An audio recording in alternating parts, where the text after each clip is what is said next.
Woi, harimau Kedah. Mana ada harimau aja tidur Dia mudah je. Hampa kalau nak pemimpin yang berjiwa rakyat, PRU16 ni, hampa tu sadu undi dah bangang-bangang yang duk ada ni. Pasal apa kata bangang? Kita cari pemimpin untuk jaga kita. Subsidi tu jaga kita, jaga ekonomi kita.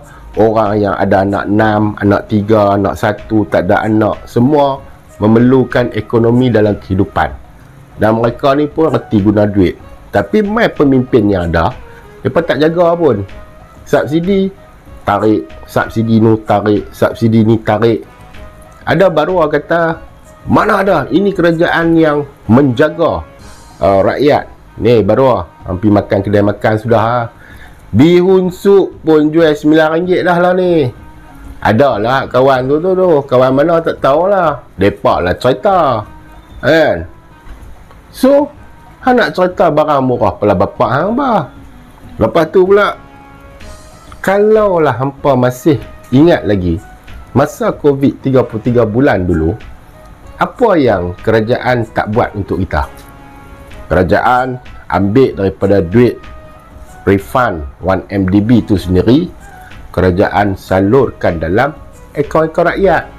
Dan rakyat memang tak boleh berjalan, tapi rakyat ada duit.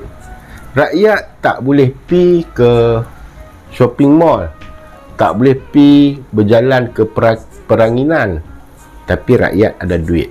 Orang yang menjaga cara online, Food Panda, Grab Food, mereka semua dapat hasil daripada apa yang kerajaan salurkan ke dalam akaun kita. Kita beli online, teringin nak makan tu, teringin nak makan ni, walaupun dalam keadaan nampak susah.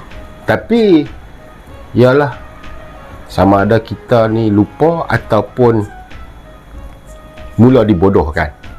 Sebab tu kita tak heran law ni mereka cuba wujudkan orang-orang yang bodoh, orang-orang yang bangang, terencat, makan ubat, terencat, bercakap untuk nak menceritakan bahawasanya pada zaman 33 bulan dulu kita hidup dalam kemurungan. Murung pun duduk dalam rumah, bukan kena duduk dalam sangkak pun. Ada masa kita boleh pergi berjalan. Tapi nak cerita dia apa?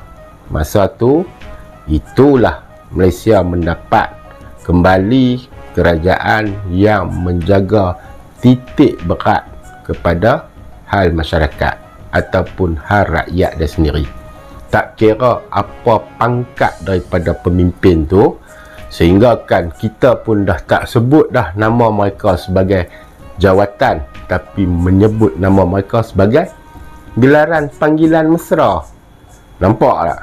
Tapi mai sekarang kita digula-gulakan dengan tipu daya je pun. Akhirnya apa yang kita dapat?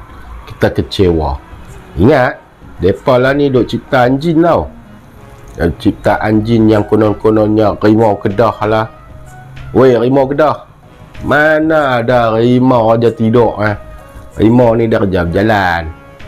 Ni kerja tidur tu harimau pemalas, harimau terencat lah dia panggil. Mereka cuba apa? Membangangkan kita. Inilah projek depa. Jaga gelombang tu sedang mai. Gelombang membangangkan masyarakat. Siapa mereka? Maka ada di dalam akaun anda. TikTok, media-media, YouTube dan Facebook anda.